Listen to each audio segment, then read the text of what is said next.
नमस्कार. आज मी तुमच्यासोबत शेअर करणार आहे फरसबी आणि बटाट्याच्या चवदार आणि सुकी भाजीची रेसिपी.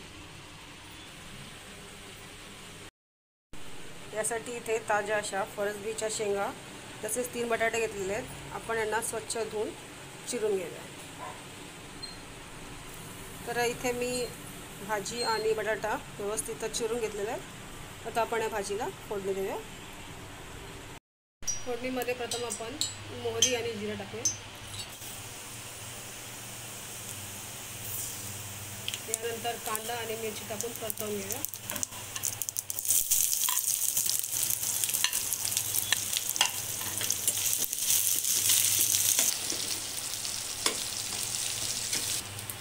यानंतर यामध्ये साधारण 3 टोमॅटो टाकून ते परतवून घेऊया. टोमॅटो परतून झाल्यावर आपण यामध्ये पाव टीस्पून हळद टाकूया.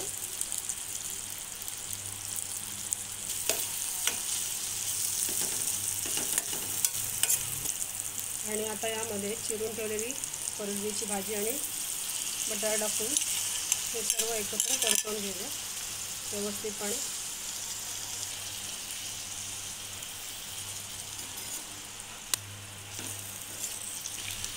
आता या भाजीमध्ये चवीपुरते मीठ टाकूया. तसेच आपल्याला ही भाजी वाफेवर शिजवायची असल्यामुळे काही वेळासाठी हिला मंद आचेवर झाकण लावून ठेवूया.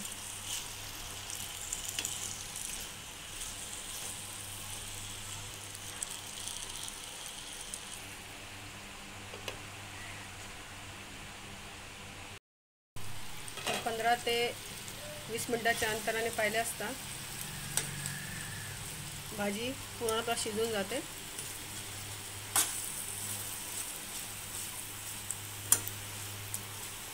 अतिशय साधी सोपी तरीही चवीला अतिशय उत्कृष्ट ही भाजी आपण टिफिनवर नेऊ शकतो. तसेच अगदी वेगळ्या प्रकारे जरी बनवायचं असेल तर आपण बटाट्याच्या ऐवजी त्यामध्ये ओल्या नारळाचा किस देखील टाकू शकतो. तर आजची रेसिपी जर तुम्हाला आवडली असेल तर कमेंटमध्ये सांगा आणि चॅनलला लाईक शेअर तसेच सबस्क्राईब करा. पुन्हा भेटूया अशाच एका छानशा रेसिपीसह. धन्यवाद.